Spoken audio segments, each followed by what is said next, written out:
What's going on, everybody? It's Lorenzo back with another episode of Link Live.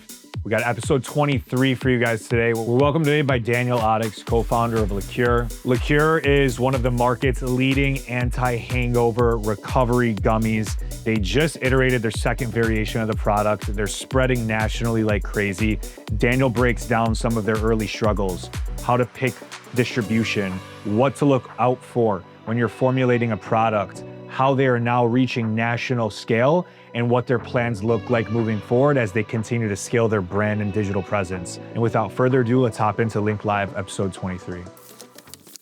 We're back with another episode of Link Live. We're sitting down with a very special guest today, Daniel Oddix, co-founder of LiQure, which we're going to get into, but have known Daniel and his partner Logan now for a couple of years. So been wanting to find the right time to get this episode in. And I think what you guys are building at LiQure is something very, very prevalent right now. You're solving a very common problem, as we've been able to see. And I think you guys are going through all of the facets of what a rising CPG-based business looks like in 2026 and onward. So I'm really excited to get your perspective on all of that, but really appreciate you coming. Yeah, Lorenzo, thank you so much for having me. It's been a long time coming. Like you said, we've been going back and forth since we had our first iteration of our product, and we're about to launch our third. So really excited to have the opportunity. Awesome.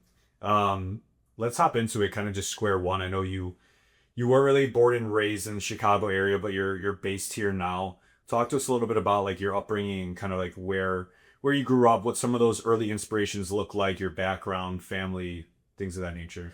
Yeah, definitely. So I grew up in the north suburbs of Milwaukee, Mequon specifically. And if you don't know a lot about Wisconsin, for those listening, we're known for our cheese, but we're also known for our drinking culture. And being immersed in that my entire life, even though I'm not drinking as a youth, you kind of notice the trends of how people go about their consumption. And especially in Wisconsin, it's not the most responsible. Once I went to the University of Wisconsin, you got to experience that firsthand. And after I graduated, you get to try to keep that up your first year out of college. And you realize very quickly your body has already changed since your diploma hit your hand. Whereas a couple of drinks with your coworkers might ruin your Friday morning, especially at a happy hour. And I noticed this, and so did my co-founder, Logan. And we realized, like, all right, what can we do to bulletproof our bodies? We ended up getting introduced to our main ingredient, DHM, by my own mother. It was actually pretty awesome of an experience. I was complaining to her about like how awful I was feeling after just, couple of drinks with my friends, with my coworkers. She told me that she had been taking this Japanese raisin tree extract for about a year now. Takes it every time that she would drink her wine and would wake up feeling great the next day. And I was like, skeptical, but all right, I'll give it a shot. Take it in pill form. Was blown away with how good I felt the next day. And then all of a sudden, I do my own research. There's pills of this, there's tablets of this, there's liquids of this, but no one had been able to put this into a gummy format. And I was actively seeking out different formats because Logan and I, we'd be popping pills in the middle of the bar.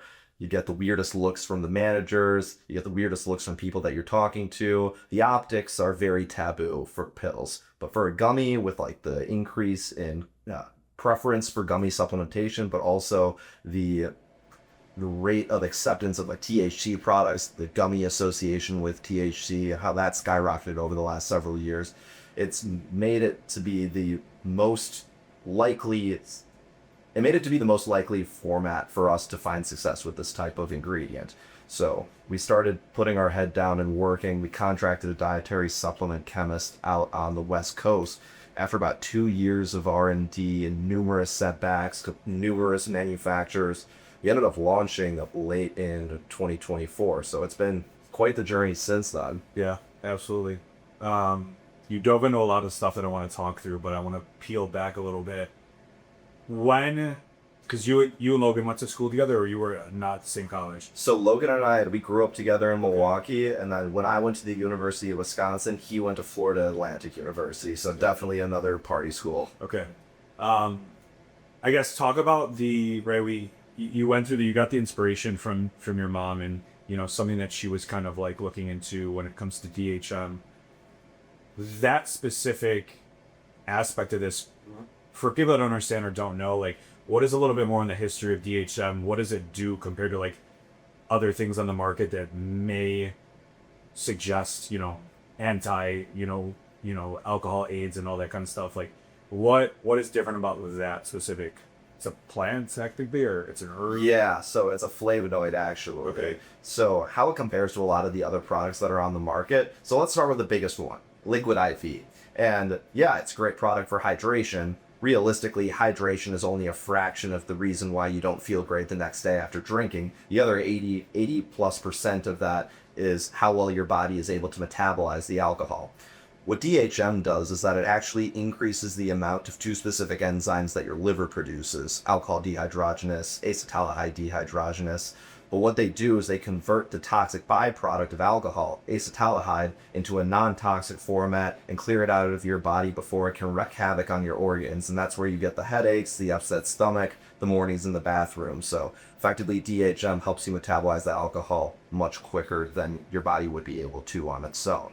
There are other products on the market that have DHM in it. We just happen to be the first one that put it into this gummy format. Got it. Okay, that makes sense.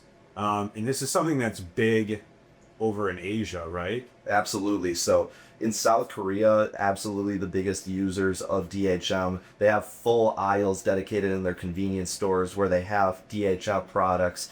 And we actually learned from one of our friends that's in South Korea that it's actually chivalrous to bring your date a anti-alcohol drink while they're in lieu of flowers, essentially. So the culture around alcohol recovery, given that they're a very high drinking country per capita, it's very interesting because you're starting to notice those tailwinds carry into the United States market as well.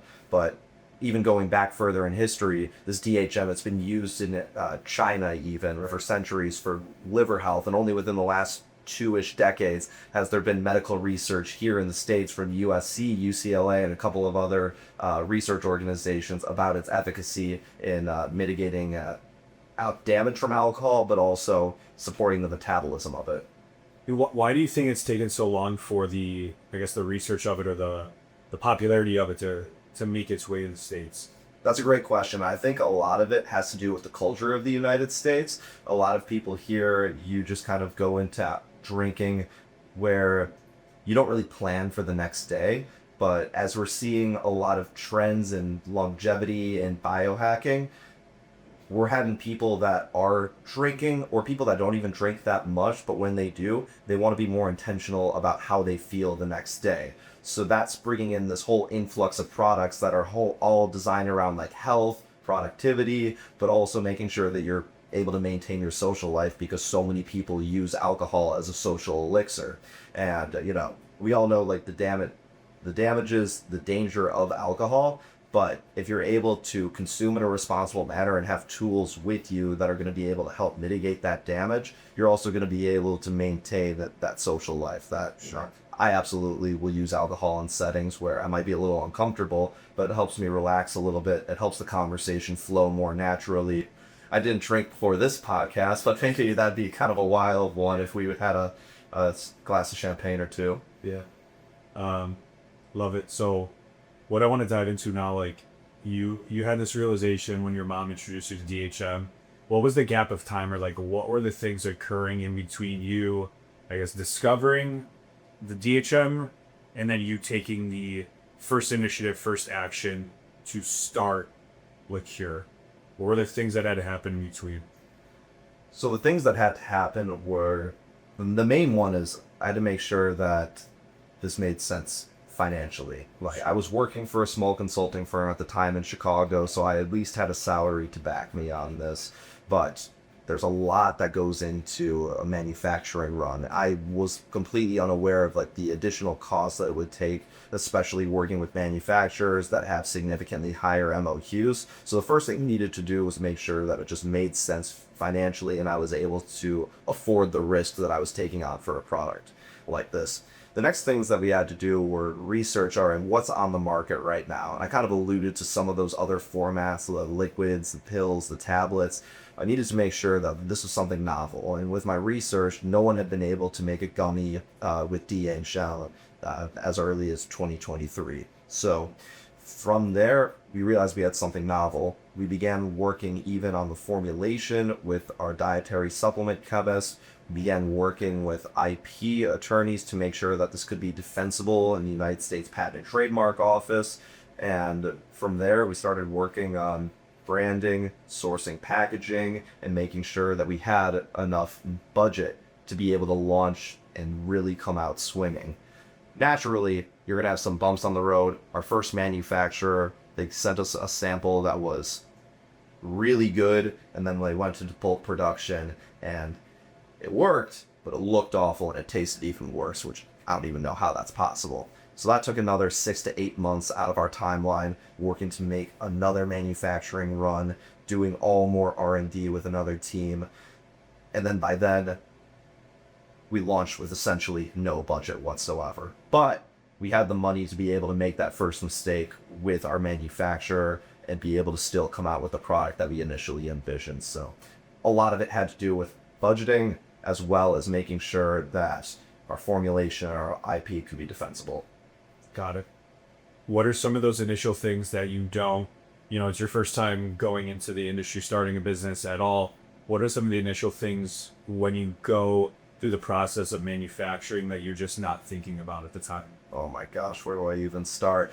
So I would say that the first thing is that when it comes to creating a consumable, not just like a pill, but something that you're going to be chewing, something that you're going to be savoring, flavor is king. You could have the most effective product in the world, and even our first iteration of our gummies, they absolutely did work. But if you're not going to have an audience that's going to be willing to tolerate a subpar flavor, who cares how well it works? And we realized that really quickly with our first launch. Like, okay, we were getting the best feedback on our efficacy, but then everyone was saying like, yeah, they probably wouldn't take it again because the experience going down was just dreadful for them.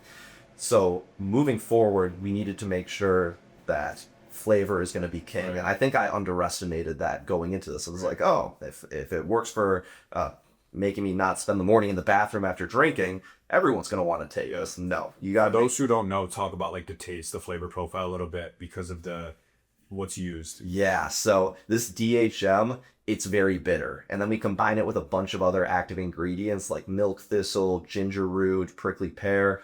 All of these things are not great, especially when you combine them together. Yeah. In our first iteration, we really didn't have anything masking that flavor. We had like a little bit of erythritol, a little bit of stevia, but realistically, that was going to be completely overpowered by the actives that we had in there. Now with our latest iteration that we're coming out with, we have a medicinal grade bitter blocker. We reformulated to dilute the actives much more in our pectin, but the first time that we launched, we really had no idea what we were doing when it came to the flavor. Sure. And even with our dietary supplement chemist, this was the first time working with DHM, so they had no idea how difficult it was going to be to create something that was not only going to be, holding its form, but just as flavorful. Right.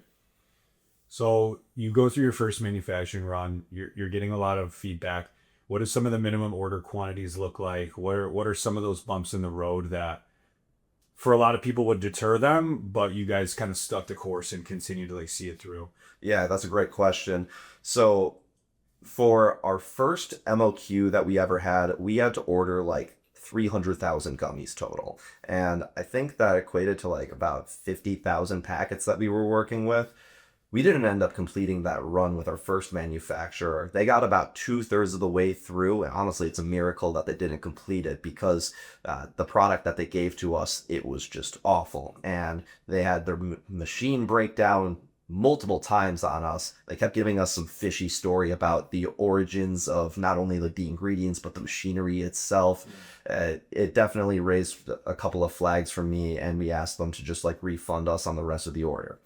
Fortunately, with that, we were able to take it to our next manufacturer, and they were super sympathetic with us. They were able to give us a bit of a lower MOQ, not drastically, but just understanding that we had had this awful experience with our first run, and they wanted to make sure that they could produce a product that actually met what we had envisioned from the start. Yeah. That one looked more like 250,000 gummies, but that's exactly the type of risk that we could stomach at that point. The newest one that we're coming out with, that's back up to about 300,000 gummies, and this is a even newer formulation than what we have had previously. So we really wanted to make sure that we didn't overbuy in the event that for some reason bulk production goes awry. I'm very confident that that doesn't, but you can never be too sure when it comes to manufacturing. What would you say are some of the top attributes or qualities if someone's starting a CPG brand from scratch today? What are some of the positive top quality attributes you want to look for when choosing a manufacturing partner? If you're looking for a manufacturing partner, communication is going to be the biggest thing. You're going to want to have a direct line to your manufacturer, someone that's either in the sales department, someone that's in the quality control team, but you always need that one person that you could shoot over a text and hope that they reply within, 12, 24 hours. And at least on our side, first manufacturer, this is why I'm saying this, we would go like a week on end, not getting the simplest answer. We're asking like, okay, can you tell us the address to ship our packaging to for you? Like, this is going to help them out in manufacturing. You get a business day, like go by, a couple more, silence. Yeah. They reply like single word, might even forgotten the address, like might even forgotten the zip code on it. It was awful trying to get a hold of them. Right. Also, if they're already distributing into mass retail, like our manufacturer, I won't go into specifics on them, but they have gotten into, the Walmarts, the Targets with some of the SKUs that they produce, not for us, but for other people. So they have been able to meet quality as well as maintain the certifications necessary for FDA compliance. Mm-hmm. Okay, that makes sense. What were, so you get this first launch done. You're happy with the product, at least to go to market with it. Talk to us about, because I think this is like some of the things that people wonder when it comes to CPG, or like someone wants to start an energy drink or a hydration product or a protein bar. What goes into formulating the ingredients? If you don't have a scientific background, right? Or you don't have a background in food science and all that stuff, who you go to start creating the formulation, how you start to trial and error different combinations of the product initially. Yeah. So at least for me, I don't have a scientific background. I was a marketing major at Wisconsin, but I've always had a keen interest in dietary supplements. I've always been focused on diet, fitness, and health, and that's always been paramount in my life. So I had a very strong understanding of what ingredients that I would want to go into a gummy that was designed to help you recover from your drinking. However, no idea how to be able to put that all into a pectin format. That's where you want to go and reach out to someone that's been on the gummy side of things, that's been on the supplement side. And we hired a dietary supplement chemist that was out on the West Coast, and we contracted him to do R&D on his own accord. We would source the ingredients for him, but he was the one that was doing all of the testing of making it try to look better, making it taste better, having them all gelatinized properly. If you don't have like an understanding of what ingredients you want to go into your product, I'd probably say that's not the industry for you. You really want to have some innate knowledge about not only if it's energy drinks, you want to understand okay, what kind of caffeine do I want? What type of flavors do I want in this? What type of vitamins do I want? Do I want this to have an electrolyte profile as well? If you're not really sure about that, sure, you could outsource that to someone else if you're on the brand side of things, but at least my recommendation is find something that you have some previous knowledge on, or something that you're just so passionate about that you're willing to go and study and figure out what's going to be the best fit for not only your brand, but for your product. Amazing. So you get to that point, you guys get to a product that you're happy with. What are some of the first steps now to get the product out into the market? How do you guys start to tell people about it? What does that look like? You have this physical product now. You went through all this work. Now you have to obviously sell it. Yeah, oh my gosh. So when we first launched, because we had that issue with our first manufacturer, and we had to do essentially a completely new run with a higher quality manufacturer, which meant we were still going to be paying a little bit more for this one. We launched with zero marketing budget whatsoever, which is terrifying because we were like, okay, we're going to go try to do some ads online. Great. We don't have any ad budget. So everything that we were doing was organic. And at the start, neither my co-founder or I really had laid down a good social media strategy. We were just kind of throwing crap at the wall, hoping something that would stick. We ended up deciding like, okay, we can't do like Amazon ads. We can't do Meta ads right now. But what we can do is at least build a connection with the city that we were in, Chicago. So we spent an entire summer going around door to door to like mom and pop liquor stores, convenience stores, any place that sold alcohol essentially, and building these connections with managers and hoping that they would give us a shot to be not only just to buy their alcohol, but also on their counter as an impulse purchase right as they're checking out. And by building these connections, we were able to scale our first store into 5 into 10 into 50. And then all of a sudden we're able to leverage this into getting into our favorite chain here in Chicago, which is Foxtrot. So even though we had no marketing spend to be able to launch, that didn't stop us from at least putting our product into places where not only our consumers are going to need it, but also almost using our product as like a billboard for itself. Because even if you're not going to buy it now, we're still building those touch points. And you might have a really bad morning one day and you start hearing from your friends, oh, I just got these magical gummies that I took them. I feel so great. Next time you're at that liquor store, you're more likely to give them a shot. Right. So we did things the unorthodox route and it absolutely worked for us. Now that we've actually been able to make some money, start generating revenue, we've been able to invest a lot more into the Amazon side of things. We stayed a little bit away from Meta. We're currently reformatting our website right now. Once that launches, we'll be driving a lot more traffic to it. But when we had a super rudimentary Shopify website, almost all of our ad spend went to Amazon. And after about a year, we saw ourselves grow 40% month over month. And we were only putting in a few $1,000s a month. So Amazon's been a blessing on e-commerce. You get a little gypped on the margins with it. So that's why we want to start pushing Meta more. But who's to say that Amazon isn't going to continue being like our most successful channel, because it's Amazon at the end of the day. No, smart, very smart. So present day, how many retailers are you guys in currently? So we're in about 250 retailers across the country right now. Out of those 250, we got about 100 of those that are here in Chicago. So we stay very loyal to the Midwest at the moment. Nice. What does navigating the retail world look like as an emerging CPG brand, right? It's probably one of the most competitive things to do in business, period. With how many products are on the market and within these stores and retailers, but navigate like those early experiences for us. Like, what were some of those conversations like, and how did you start to break through? And when did you guys start to really see the momentum where you're in some notable stores? I would say that for us, at least once we hit like the 50 store count, that's when people actually started taking us seriously. We kind of got laughed out of a lot of places, when we only had, 1 to 5 stores under our belt. You go into a place, you start telling them about these gummies that claim to have these really profound impacts on drinking. They kind of laugh you out the building.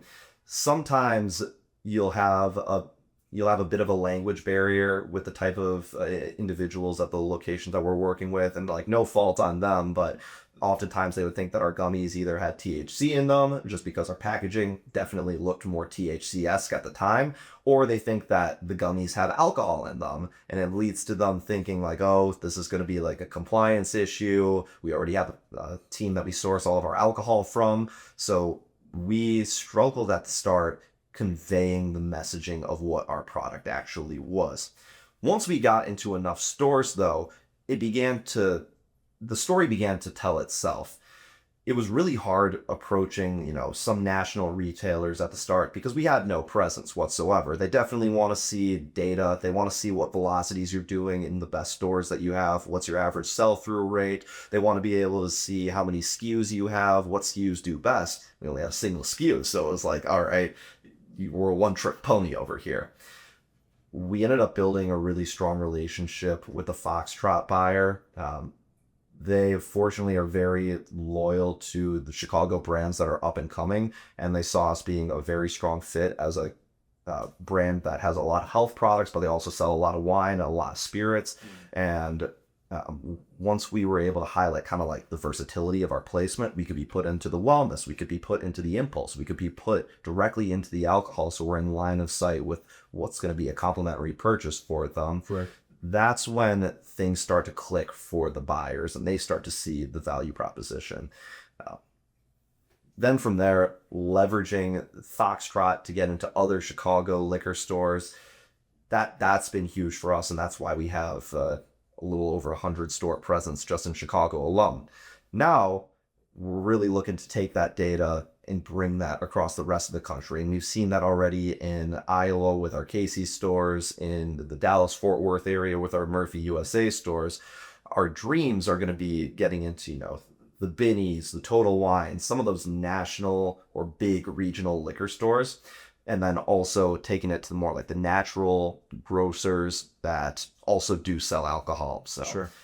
If we could get into, Fresh Time, Fresh Market, those are going to be very strong fits for us, and we're hoping to have our data open the doors to those. Got it. Yeah, that kind of leads me to my next question, because I was going to say, what separates you guys today versus the company and the brand that is able to break into those stores? Is it just, I'm sure a lot of times and at the end of the day, it's numbers, it's notoriety, it's virality, but like, what do you need to have under your belt to break into the big boys? Yeah, that's another great question. I think a lot of it has to do with, there's so many answers that you can put into this.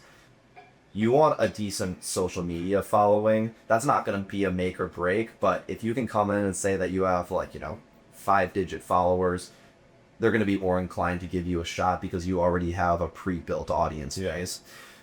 If you have some type of strategic backing, let's say you have a celebrity endorsement, you just raised a big seed round, a Series A round, so you're in the news, they definitely want to ride that hype wave.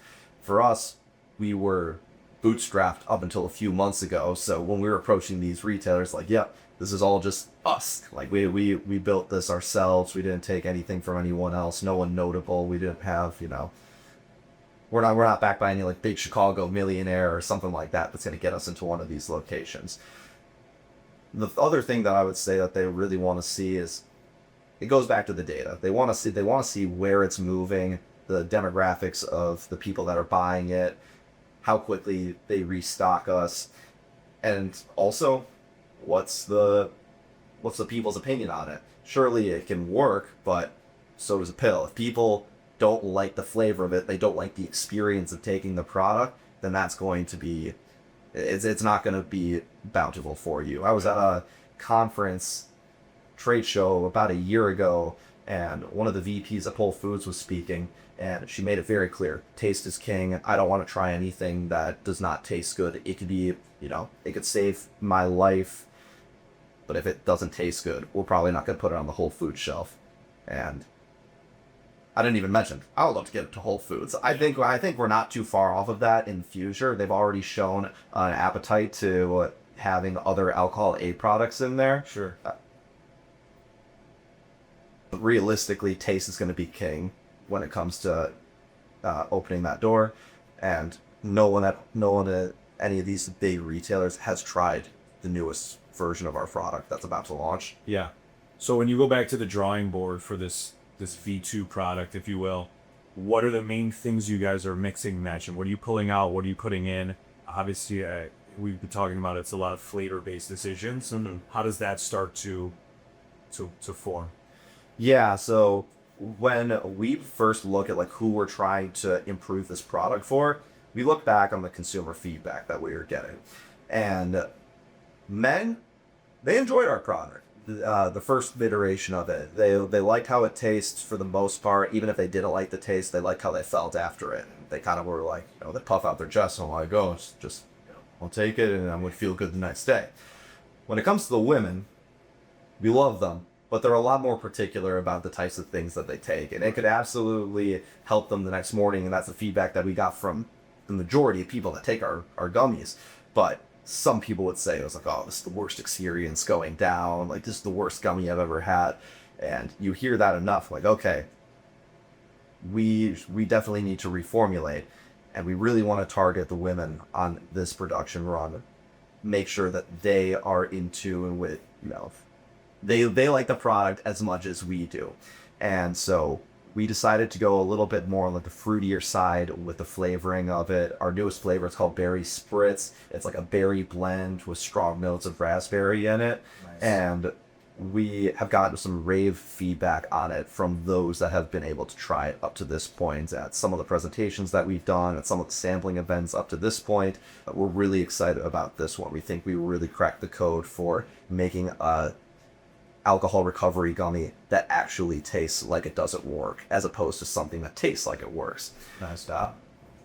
With some of the reformulations that we did, I don't want to give away like all of our trade secrets, but the instituting more bitter blockers, changing the weights of our active ingredients as well. Those are some of the big things that we did that allowed us to unlock a whole new level of flavor. Got it. Very cool. With this now, how does that change the strategy? How does that change your guys' output on what you're doing? Now that you have the new flavor and you're obviously same product, similar messaging, but how, like, what is the attack strategy, I guess, look like now? Yeah, so what we did with the launch of this new flavor, we also refreshed our branding as well. And our old packaging, we had some like squiggly lines on it. We wanted to lean more into the THC aesthetic, just because in this advent of THC acceptance in convenience stores, we were like, oh, this is going to be the easiest way for people to want to look at our product and be like, oh, is this a THC gummy? Oh, wait, this is actually going to help me with my hangover? Amazing, I want to try this.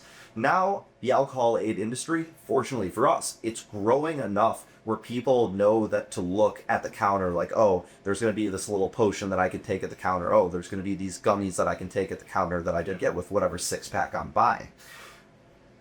Our packaging now leads way more into the wellness side of things, and we really want to make that be the point of emphasis as we're building a brand and differentiating from what might be seen as like, a gas station gimmick per se, which is some of the feedback that we had gotten from previous retailers that we had proposed to before.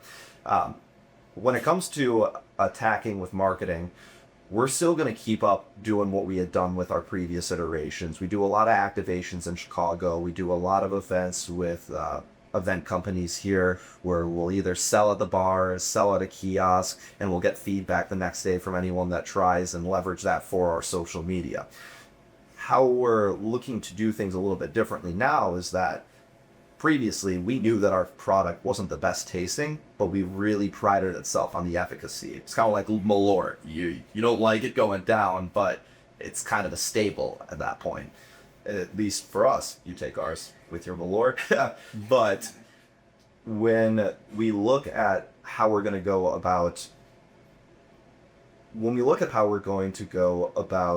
getting this into new retailers, we have a lot more confidence that if we give this to a buyer, they're not going to immediately reject it just off of the taste. And that's a lot of the times what it came down to. We get rejected by a buyer, you get rejected by a VC, all because the product just did not meet their flavor expectations. Right. We even had, so for those that didn't know, our last flavor that we had, it was called Applejack. It tasted nothing like Applejack. It was this super bitter, fruit medley. At least with this berry spritz flavor, we wanted to keep it a little bit more ambiguous, but it is a berry flavor. So now expectations actually align, whereas, okay, you thought it was going to be Applejack, and it ended up just being this like bitter medicinal tasting. Yeah, it's leading in that case. Yeah, I get it. One thing that I wanted to go into, and you just mentioned the word wellness. I oftentimes have been saying to people, it's never been a cooler time to be healthy. Oh. Health is on the rise, the decline of nightlife and drinking and bar culture, it's always going to be there. It's always going to have a place, but it's definitely on a decline a little bit. Absolutely. Not to discredit what you guys are doing. It's, again, going to always have a market to fill. But how have you guys used this wellness era and the promotion and the kind of the boom of it to ride that wave? Like, how have you guys adopted different messaging, or, you know, just putting yourselves in a position to ride the wave of this wellness era? Yeah, what we've been doing a lot is that a lot of our positioning has to do with, this isn't just going to help you recover from whatever Millers you drank the night before. This is going to be a productivity hack for you so that you can enjoy your social life and wake up and get after it the next day. We're seeing a lot of trends right now, at least with, you know, with people that are drinking. They still want to be able to drink, but they want to be able to feel good the next day. And we're seeing that in the markets also. The alcohol aid industry is growing at about 15% year over year. So we are seeing that even though there is a notable decline in alcohol consumption, those that still do consume, they're very much more mindful about how they go about it. And still, I'm not super worried. I'm like to be the glass half full type of person when it comes to the alcohol industry, but it truly is one of the most cyclical industries ever. And you had a big boom around COVID time because everyone was at home drinking. They were all kind of depressed, but everyone was also trying to make the best of it.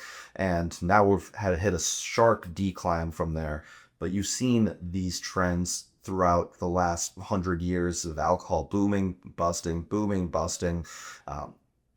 Even if it is going to be a little bit, you know, lower just historically, just because of, you know, the introduction of GLP-1s, even though they're making people want to drink less, you have more wellness that is paramount to people and their lifestyle. You are never going to get rid of alcohol, and if anything, you're going to have people just being more responsible about how they consume, which is where we exactly fit in. We don't try to tell people to drink more or drink less, but if you're going to drink, you should drink with us.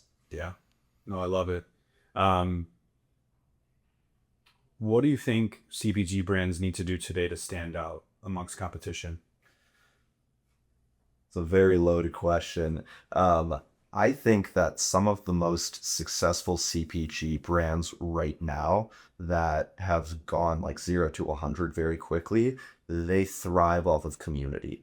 And that's something that we struggled with at the start. And that's when we kind of realized, like, okay, if we're struggling on social media right now, let's just go to where our consumers are. And that's why we started doing events where people were going to be drinking at, selling that at the bars when they're going to be needing it most.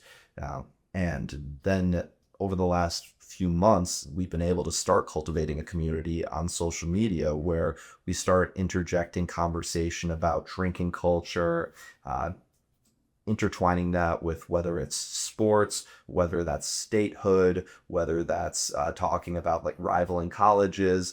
We try to foster conversation within, you know, drinking, this whole social going out scene. And if you're able to control the narrative, you're able to have a lot stronger influence on your audience. And I've seen some really good CPG brands like Sour Milk. They did a fantastic job of being able to build a community right out the gate. And I think that a lot more CPG brands should at least attempt to foster a community before they even launch. And that's something that we regret doing. Our first time that we launched, we launched with like no build up whatsoever. We were just kind of like, hey, we're here, and expected that to work well. If we were to build up a following leading up to that, like, you know, 3-6 months out, I think we could have been a lot more successful from the jump. And that's what I encourage a lot of aspiring CPG brands to do now. Build that audience even before you have product. Love it. I guess perfect segue too for how you guys have started to find your footing socially, right? You have this new sort of strategy, at least in my opinion, that's been going viral quite a bit. Why don't you talk about that and what you've been putting out on IG and stuff lately? Yeah, so this has been really exciting for us. When I'll go back like a few months, I had been posting about 3 to 4 times a week, and my co-founder Logan, he had been super supportive and super complimentary to the type of, you know, just content that we were making. But we still didn't really have a voice at that point. And March Madness came around, and I was like, okay, let me try to make some brackets. And you'd see all these like brackets go viral where it's like, 64 like fast food restaurants, or like 64 like other sports moments. And these would go crazy viral on like Twitter, on Instagram. Like, all right, let me make one that's all drinking related. And so I made a couple that was like, here's your bracket. If you pick the schools that have the most bars within a 1 mile walking distance of campus, if here's your bracket, you pick the schools that drink the most, Wisconsin wins. And that video itself, within less than a few days, got over 500,000 views. And we started to be like, okay, this is kind of turning into a hack, because you had so many people in the comments talking like, hey, this school should be here. I would have never expected the school to be this far. But then you also found schools that were referenced, like LIU Brooklyn. You had those people commenting, and they had this personal attachment to having their school, their city being mentioned. And that was kind of an aha moment for Logan and I. Okay, we're sparking conversation. We're also sparking a little bit of controversy. I encourage social media creators to lean into the culture. I encourage social media creators to lean into the controversy in a responsible way. You can have people saying like, you're wrong, you're stupid, never talk about this subject again. But at the end of the day, that's engagement. And we started taking those characteristics and applying them into other areas of our content moving forward. Obviously, we can't make brackets the entire year. March ends, and we were really thinking, how can we continue to invoke this type of conversation, this type of cultural, if anything, trying to challenge the cultures of people and their expectations around drinking, but also still make it personal. And that's when I came up with this idea to just go and review every state and how they drink. And the first video that I made for that one, it was on Wisconsin. So we're really coming out hard. And even that video, that one blew up well beyond expectations that I ever had. It's over 500,000 views now. And then the next couple of Midwest states that I covered, those ones had 200,000. And nowadays we're seeing it like taper off a little bit more as we get a little bit outside of the Midwest, less drinking loyalists out there, but we're still averaging anywhere from like 40 to 100,000 views per post on this. And every single time that we post, we get about 100 new followers. About a month ago, we had closer to 6 weeks ago, we had barely over 1,000 followers. And as of today, we just cracked over 7,000. So it's been explosive growth. And at this point, even if we're not talking about our product mostly, we're building an audience so that when we actually come back and launch, we have a group of people that are committed to not only like our series, they enjoy what I have to say about the states, but then these are all people that drink and could benefit from having an alcohol-aid product in their life. Nice. Congrats on that, by the way. That's awesome. Thank you. What's next after that? How are you going to parlay that after you run out of states? That's a great question. And fortunately, we have the World Cup this summer. So we started with the states. We're going to go to countries next. Nice. Which we're really excited to expand the international reach. Even though we don't sell internationally, we love to build that base so that when we do take LiQure overseas, even, it's not overseas, but even to like Canada, that we would love to be able to have at least some type of foundation there. So we're still working on, we just got meta glasses also. We want to be able to do some more in real life content at the events that we do, because we do have some pretty hilarious figures that come up to us, ask us questions about our gummies, and we see a lot of virality in that. But people are okay with being filmed for the most part if they know they're being filmed, but they get a little uncomfortable if I'm just like holding my phone in front of them rather than having like a baby camera in the corner of my glasses. Right. So that's something that we're definitely going to be taking advantage of this summer. Makes sense. Love it. Really quick too, because I know, Logan and I have talked about this a bit, and I know you guys are going through it. For those who are going through the process of raising capital, talk to us a little bit about how that process has been to navigate, and maybe just very quick some tips to go to add with that when people are ready to do that.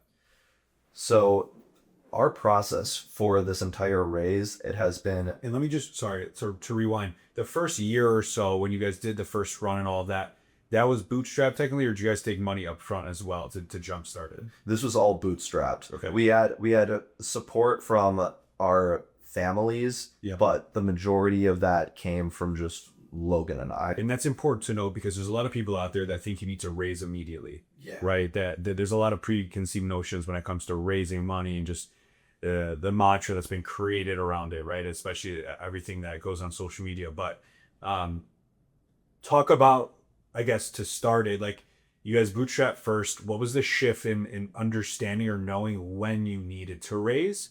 And then I guess hop into how that process has been so far. So we knew that we needed to raise as soon as honestly, as soon as the latest iteration of our product came out back in 2024, when we hard launched for real. And it's kind of funny saying that, like, oh, you just came out with a bunch of product. Why would you need a raise right now? Even though we were happy with the product because it tasted so much better than like our rough draft, it still had a lot of work to do in order to make it the best version of itself. Yeah. And even with that, we had this product, we had no ad spend that we could do with it. We had nothing that we could like pay for promotions. We had to really rely on just doing everything organically. And if we really wanted to take this to the next stage and get into some national retailers, get some like mainstream attention, we knew that we needed some actual capital in there. Like there were multiple times that I could think of where Logan and I are having sleepless nights because the bank account's overdrawn. And it sucks, but you swallow it, and that's part of being an early stage business operator. You are going to go through that. I think I've talked to so many people in the CPG industry. Like if you haven't had an overdrawn account once, like you're not even trying. It's kind of how it is. And going to like the process of raising, we tried reaching out to like a lot of like early stage VCs. Realistically, we just didn't have the numbers to be able to get any type of traction at that point. They typically want to see, $100,000 worth of revenue.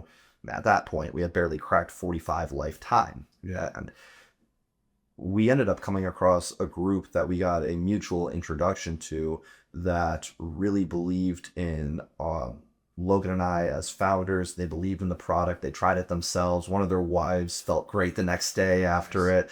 And they had the trust in us, and they were bought into the vision that we had, especially with making it not only taste better, but getting it into the locations that we believe that it could. My advice to people that are going to go out and look to raise money, first off, if this is your first ever venture, I would say try to bootstrap it as long as you can, as long as you're able to stomach the risks that you're going into it. You're probably, depending on the industry, whether it's beverage, whether it's supplement, you're probably going to want to set aside anywhere from like 20 to 30,000 minimum. You might even need more. And that might be heartbreaking for some people that are aspiring to get into these spaces, but it is very difficult to kick things off with a low budget because you do need some buffer when things go awry. And that all comes into where you feel comfortable stomaching risk. Sure. The next couple of things that I would say are that don't give up too much equity right at the start. I know that's like, anyone's going to tell you that. Conserve as much equity as possible, but it can't be said enough. We had some pretty ridiculous offers for like, 30, 40% of our company right out the gate for very, very nominal in comparison to what we were actually looking to raise. So I would say hold your equity and know your worth. You will be able to find the money that you're seeking. You're going to be able to find the terms that you're seeking. You're just going to need to cast a wide net, and you're going to have to be extroverted. You're going to have to go out of your way to make these connections, because at this point, you're a nobody. I was a nobody. I still am a nobody, and no one's going to be looking to invest in a brand that has nothing going for them. Yeah. You need to be able to sell the brand, sell the story, and sell the future. And then lastly, just know. I don't know if I can say this. Know your shit. Yeah. Know your margins. There are so many times where we would like watch people and they would be in their investor presentations, pitch contests even, or they wouldn't even know their unit margins, they wouldn't know their revenue, they wouldn't even know how much they did in the last year. So you need to be able to have every single quantitative figure about your business known on the back of your hand, and that's going to also instill confidence in potential investors that, all right, these guys know exactly what they're talking about, they know their figures, I have confidence in them. Love it. Amazing advice. How do you keep yourself today kind of like sane through this all? Like, what do you do? What do you do outside of the business, outside of the work, to keep yourself on track, motivated, healthy, at the top of your game? When I'm not working on the business, I try to separate my mind as much as I can from it. And that's inevitable that, like, you know, I think about LiQure every hour of the day that I'm not sleeping. But sometimes you have to try to take a step back, just because otherwise you will get brain fog. You will begin to struggle mentally. And it does get hard because sometimes those bad days, they really weigh you down. The good days make the bad days all the more worth it. Yeah. They make them incomparable. But some of those bad days where it seems like everything's, you know, Titanic is sinking, those can be hard mentally. What I do, and I've been on this since I started LiQure, very into fitness. I love to work out. I love to run. Being able to have some type of outlet so that when the stresses of work try to inflict damage on you mentally, you can at least combat those physically. That's where I would like to see a lot of my, you know, time outside of the office. If I'm not working on the business, I'm working on myself, and therapy to me is under a barbell. Love it. There we go. Amazing. We have one closing question on the show that I want to ask you. And it's, if you could say something to your 18-year-old self, what would it be and why?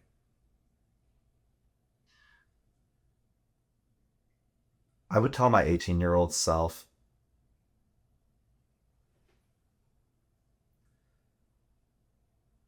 to talk to more people.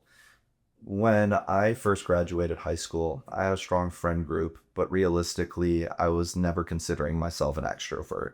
I was very much an introvert surrounded by extroverts, and it was, you know, comfortable that I had this little bubble that I was in, but more often than not, it felt like I needed to rely on people to facilitate conversation, to have me involved in it. Once I got to college, everything changed. And I started off still pretty shy, pretty timid to be able to like go up and introduce myself to new people. And I would use school like Wisconsin, where there's 40,000 people. If you aren't like that, you're gonna have a bad time. Things began to shift when I started taking a more. I changed my mindset on. I changed my mindset on the fact that, like, originally I thought that I needed to try to convince myself that people wanted to talk to me. It ended up being the case that I had a lot more confidence just being myself in a lot of these conversations. And those are what allowed me to build a completely brand new friend group at the University of Wisconsin. It allowed me to come out of my shell a lot more, and it really unlocked a different side of extroversion that I didn't know I was capable of at 18. And if I told my 18-year-old self that I was going to be, you know, making videos for thousands of people that they're going to be watching on a daily basis, I wouldn't have been able to believe that, because that would have mean I would have had to like present myself and put myself out there. Mm-hmm. But being able to put myself out there, whether it's in new circles, networking, social media, it's unlocked so many doors that are not going to be available if you stay, you know, in your hermit shell. So I'm very glad that 18-year-old Daniel ended up opening up to the world, but at that time, I would have definitely urged him to grab the reins of conversation, grab the reins of just being an outgoing individual, and really dive right into it. Love it. Well, Daniel, it's a very true cycle story at this point, and I'm excited to see the LiQure vision grow. I know it's going to grow, and I'm glad to be a part of it in a little way that we can. So, again, thank you so much for being here. Tell the camera, tell everybody where they could follow you guys, learn more about LiQure, find your personal stuff. Well, Lorenzo, thank you very much. This is a full circle moment for us, and I really appreciate being on the podcast, talking about the journey and giving as much advice as I possibly could. You can find LiQure on Instagram at LiQureHQ. You can find us on almost every other social media at LiQureHQ as well. We're in Foxtrot, we're in Garfield's, we're in over 100 stores here in Chicago, 250 online. You can find where your closest store is at liqure.com, and we look forward to you taking a shot with us. Love it. That's a wrap. Link Live, we're out.